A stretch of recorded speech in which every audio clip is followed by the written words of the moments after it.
The Glass Menagerie, Illusion, by Sarah Hite. Illusion. In the play The Glass Menagerie, the characters hide from reality, but they live in an illusion of what they believe life is. Their choices resulted in poor consequences for the whole family. Throughout the entire play, you can constantly see a pattern of illusion that each character, Amanda, Laura, Tom, and Jim, live in. Some characters are dreaming in the past, while others seem to be dreaming in the future. Intro to the characters. I kind of just wanted to paraphrase this quote that was found in the critical packets. I really liked it because it gives a subtle hint as to what the characters are like. Mother is trying to do the best she can. The son works in a warehouse. The daughter is crippled, never has been able to finish school. She is shy and spends her time collecting animals. And in this quote, you can kind of see why these characters live in an illusion, or would rather live in an illusion rather than reality. Mother in the story, she's the mother of Tom and Laura. And some of the illusions that she lives in is mostly within the past. She continually recalls the 17 gentlemen that came to her house one evening, and she told the great story of how she could entertain them, and she always knew the right things to say.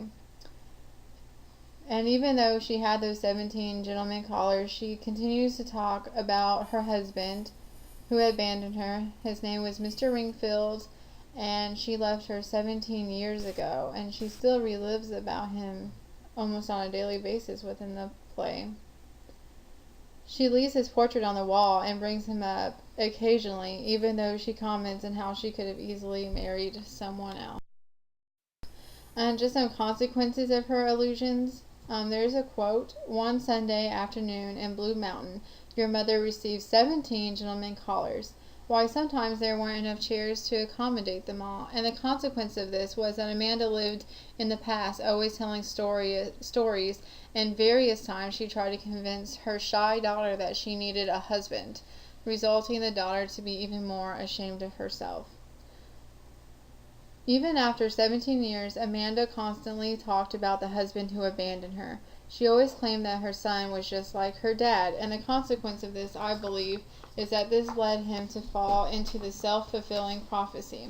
And that is, any negative or positive expectation about circumstance, events, or people that may affect a person's behavior toward them in a manner that causes those expectations to be filled. So she always told her son that he is just like his dad, and why doesn't he leave? And that's eventually what he did. He ended up just like his father. He abandoned them in a way.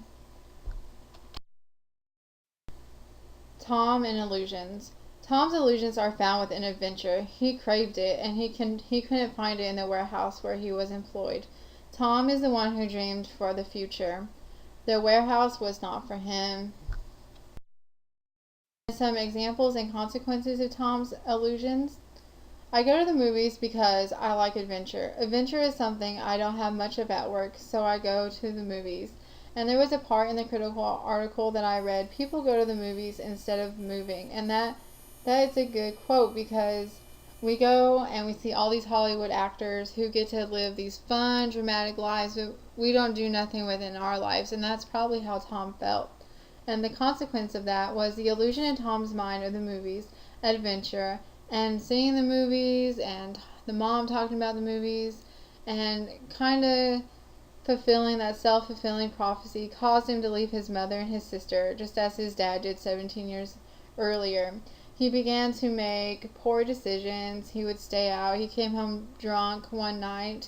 He used the light bill money to pay his dues to the Union of Merchant Seamen.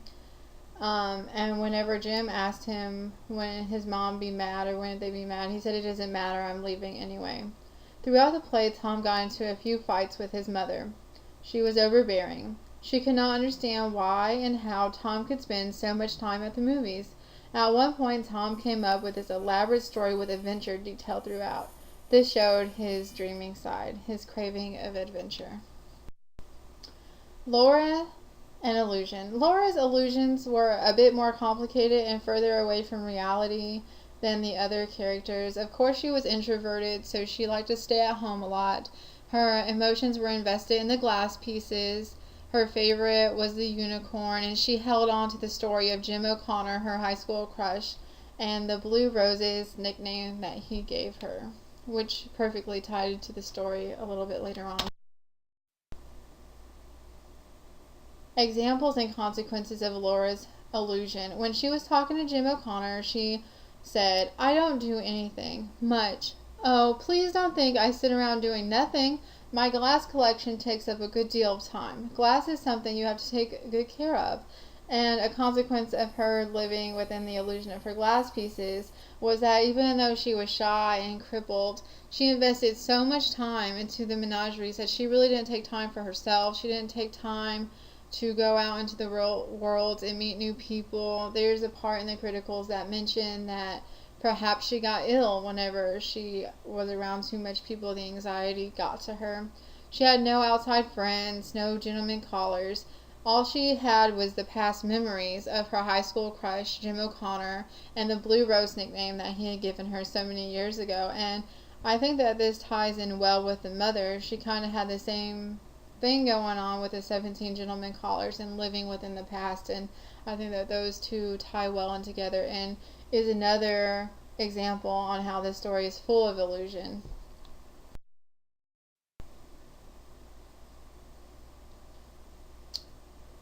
Jim and illusion. Dreams are often not achieved. That's something that he believed in. He did not completely understand Laura's crippledness and shyness. He thought that she could conveniently just be more confident within herself and not be illusion that she knows she has to live within those braces, that she could break out of those and be herself. Jim, I believe, was the most simple character and someone who most of us can relate to in life. He doesn't live that deep in illusion, even though there are a few examples he does. Examples and consequences of Jim's illusions. And this is a quote. In high school, he had been extremely popular and had been expected to succeed at whatever he attempted. And that's true for most of us in high school. Some of you guys were popular, some of us were not.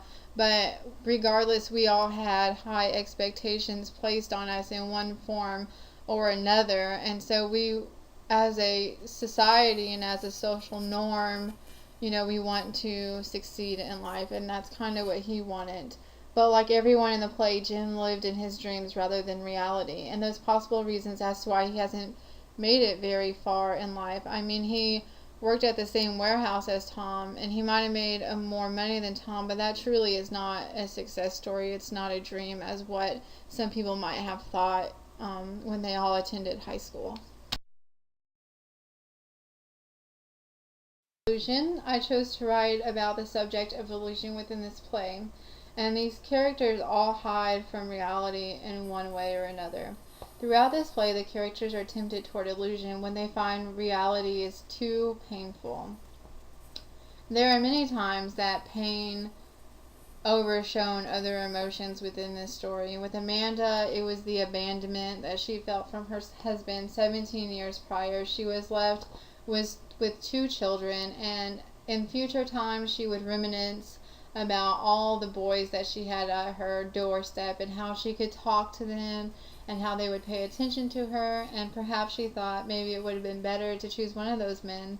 However, in the story, something tragic happened to them, or any other situation. When it came to Tom, he craved adventure.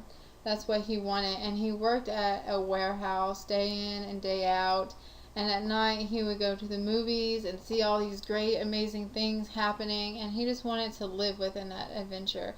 And he would have to come home every night to his mother and his sister. His mother, who was somewhat overbearing.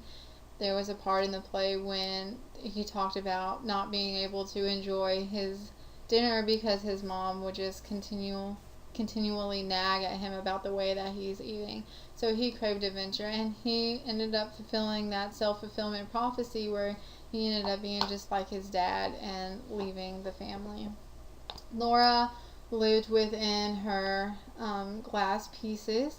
She loved those glass pieces, and that was the way that she hid from reality. She really adored her unicorn piece, even when it got broken, because the moment the horn broke off, the glass pieces could then fit in with all the horses, which was kind of like her. She lived in the illusion of her glass pieces, and she was different from others because she had to wear a brace and she was crippled. But now that, even though that happened, maybe sometimes she could fit in with regular non-crippled people also. And Jim lived in the illusions of his dreams and the success that people wanted to place on him in high school. He knew that there was something better out there for him, although the story never says whether or not he achieved those dreams or not. So as you can see, these characters all hide from reality and they live in some type of illusion.